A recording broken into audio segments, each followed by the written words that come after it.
কল্যাণী আসু, তোমার পত্র পেয়েছি সেদিন নববর্ষার নবঘন সিক্ত প্রভাতে।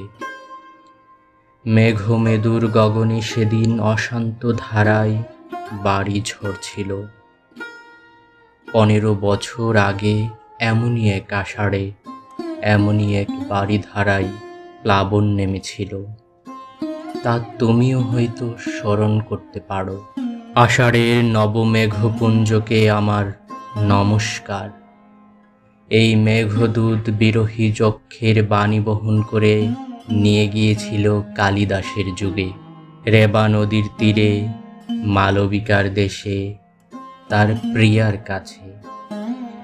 এই মেঘপুঞ্জের আশীর্বাণী আমার জীবনে এনে দেয় চরম বেদনার সঞ্চার। এই আশার আমায় কল্পনার স্বর্গলোক থেকে টেনে ভাসিয়ে দিয়েছে বেদনার অনন্ত স্রোতে। যাক, তোমার অনুযোগের অভিযোগের উত্তর দেই। তুমি বিশ্বাস করো, আমি যা লিখছি তা সত্য। লোকের মুখে শোনা কথা দিয়ে যদি আমার মূর্তির কল্পনা করে থাকো, তাহলে আমায় ভুল বুঝবে, আর তা মিথ্যা। তোমার উপর আমি কোনো জিঘাংসা পোষণ করি না, এই আমি সকল অন্তর দিয়ে বলছি। আমার অন্তর্যামী জানেন তোমার জন্য আমার হৃদয়ে কি গভীর ক্ষত, কি অসীম বেদনা। কিন্তু সে বেদনার আগুনে আমি পড়েছি, তা দিয়ে তোমায় কোনো দিন দগ্ধ করতে চাইনি। তুমি এই আগুনের পরশমানিক না দিলে আমি অগ্নিবীণা বাজাতে পারতাম না, আমি ধূমকেতুর বিস্ময় নিয়ে উদিত হতে পারতাম না। তোমার যে কল্যাণ রূপ আমি আমার কিশোর বয়সে প্রথম দেখেছিলাম, সে রূপকে আমার জীবনের সর্বপ্রথম ভালোবাসার অঞ্জলি দিয়েছিলাম। সে রূপ আজও স্বর্গের পারিজাত মান্দারের মতো চির অম্লান হয়েই আছে আমার বক্ষে। অন্তরের সে আগুন বাইরের সে ফুলহারকে স্পর্শ করতে পারেনি। তুমি ভুলে যেও না, আমি কবি। আমি আঘাত করলেও ফুল দিয়ে আঘাত করি। অসুন্দর কুৎসিতের সাধনা আমার নয়। আমার আঘাত বর্বরের কাপুরুষের আঘাতের মতো নিষ্ঠুর নয়। আমার অন্তর্যামী জানেন, তুমি কি জানো বা শুনেছ জানি না, তোমার বিরুদ্ধে আজ আমার কোনো অনুযোগ নেই, অভিযোগ নেই, দাবিও নেই। তোমার আজিকার রূপ কি জানি না, আমি জানি তোমার সেই কিশোরী মূর্তিকে, যাকে দেবী মূর্তির মতো আমার হৃদয় বেধিতে অনন্ত প্রেম, অনন্ত শ্রদ্ধার সঙ্গে প্রতিষ্ঠা করতে চেয়েছিলাম।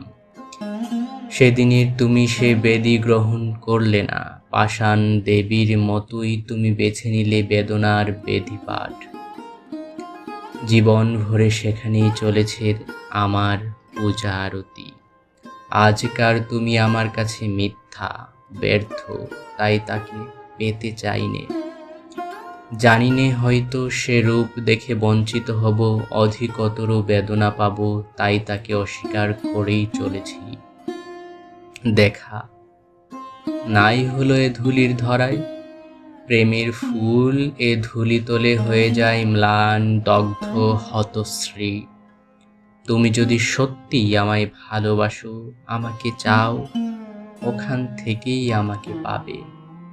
লাইলি মজনুকে পায়নি, শিরি ফরহাদকে পায়নি, তবু তাদের মতো করে কেউ কারো প্রিয়তমাকে পায়নি। আত্মহত্যা মহাপাপ, এ অতি পুরাতন সত্য কথা হলেও প্রেম সত্য। আত্মা অবিনশ্বর, আত্মাকে কেউ হত্যা করতে পারে না। প্রেমের সোনার কঠিন স্পর্শ যদি পেয়ে থাকো, তাহলে তোমার মতো ভাগ্যবতী আর কে আছে? তারই মায়া স্পর্শে তোমার সকল কিছু আলোয় আলোময় হয়ে উঠবে। দুঃখ নিয়ে এক ঘর থেকে অন্য ঘরে গেলেই দুঃখের অবসান হয় না।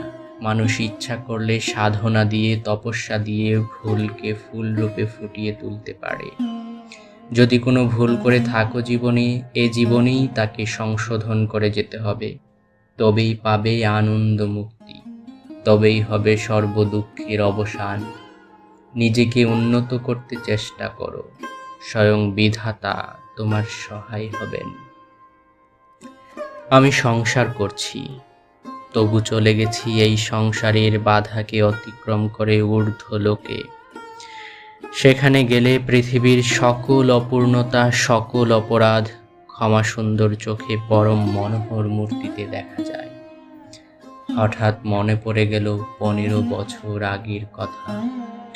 তোমার জ্বর হয়েছিল, বহু সাধনার পর আমার তৃষিত দুটি কর তোমার শুভ্র ললাট স্পর্শ করতে পেরেছিল। তোমার তপ্ত ললাটের স্পর্শ যেন আজও অনুভব করতে পারি। তুমি কি চেয়ে দেখেছিলে? আমার চোখে ছিল জল, হাতে সেবা করার আকুল স্পৃহা, অন্তরে শ্রীবিধাতার চরণে তোমার আরোগ্য লাভের জন্য করুণ মিনতি। মনে হয় যেন কালকের কথা। মহাকাল যে স্মৃতি মুছে ফেলতে পারলেন না। কি উদগ্র তৃপ্তি, কি দুর্দমনীয় প্রেমের জোয়ারই সেদিন এসেছিল। সারা দিন রাত আমার চোখে ঘুম ছিল না। যাক, আজ চলেছি জীবনের অস্তমান দিনের শেষ রশ্মি ধরে ভাটার স্রোতে। তোমার ক্ষমতা নেই সে পথ থেকে ফেরানো, আর তার চেষ্টা করো না। তোমাকে লেখা এই আমার প্রথম ও শেষ চিঠি হোক। যেখানেই থাকি বিশ্বাস করো আমার অক্ষয় আশীর্বাদ কবচ তোমায় ঘিরে থাকবে। তুমি সুখী হও, শান্তি পাও, এই প্রার্থনা। আমায় যত মন্দ বলে বিশ্বাস করো, আমি তত মন্দ নয়, এ আমার শেষ কৈফিয়ত। ইতি নিত্য শুভার্থী নজরুল ইসলাম।